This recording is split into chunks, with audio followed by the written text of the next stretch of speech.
guys. Hey, Jay. How are y'all? Happy belated birthday. Thank you. Yes, happy birthday. Thank you. I'm feeling it. No, you're too young to say that.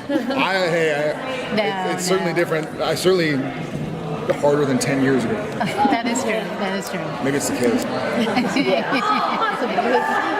So we know that Sam will be doing the leadership role. Will we get to see the emotional struggle too with everything going on with Dean? Yes. Yeah, and it's a different. It's his leadership part is also very different than when he led Hunters against the British for the letters. That was him going like, okay, I gotta buck up and hold my side of hold my fort down. This is he's sort of forced into it, but his plate is so full. Jack, who he's always taken a liking to and tried to look out for, is now a broken kid. Last year he was a being that we didn't really know how to. Sam legitimately cared about him, but there's also fear. There's last time he yelled, he blew us across the wall, so was he going to snap his fingers and blow me up by accident? This year there's none of that. He's lost all his grace. Sam also has 30 hunters from another planet living in the Mental Letters bunker. So you're going to tell them how to hack a computer and where to buy toilet paper down the road. You know what I mean? And these also, so the hunters, the Hawkins Royal Hunters and Sam have a similar desire and motivation, but it's also just ever so slightly different. In that Sam wants to save Dean, the Hunters want to kill Michael. Not because they don't like Dean, but Michael destroyed their planet. He killed their families. They want to find Michael and kill him before he does the same thing to Earth. So Sam, he's almost in a bit of a powder keg situation because they're all in his space and they're, and all hands on deck. Everybody's going in different directions, and so part of Sam is probably like, I hope they don't find him before I do. I want to be the one on the scene to find him because, God forbid, not that Michael would be easy to kill, but it'd certainly be possible to hurt his vessel. You have that destiny aspect of, Sam and Dean being born from Lucifer and Michael. And, we've come together, you've already gone through that. And you've had so much trauma, Sam had so much trauma after that with Lucifer for so many years, which you finally got to verbalize in season 13. So how is that going to be for Sam and Dean, with Dean meeting his part of the destiny? Yeah. And what that was like in 13 to finally address that. It was awesome. I adore the Sam Lucifer.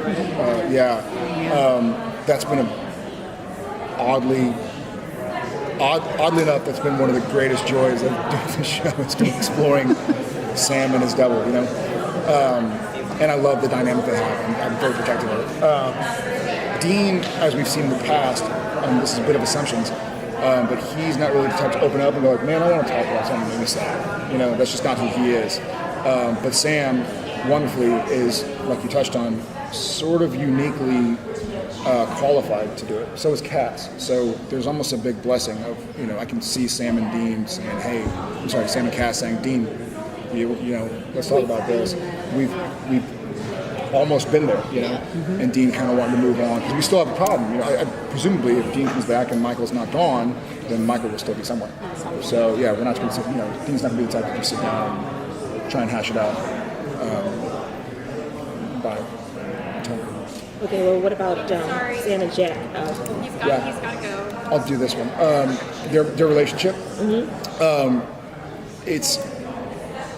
He feels for Jack. Jack has gone from being probably the most powerful being on the planet to one of the least. He's a 1-year-old, with the responsibilities of a grown man because he's a grown man. So he's in a very dangerous position where Jack has been able to go bang and kill 300 demons or whatever.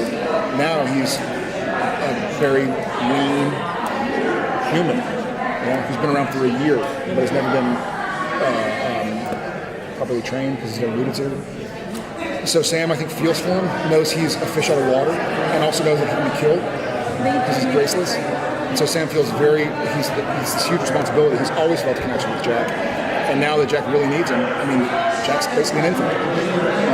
So Sam is really trying to make sure Jack's okay, whilst not putting him in a position to get possibly killed, but still trying to find his brother. So Awesome. Thanks, guys. Thank you. Yeah, appreciate it. Good day.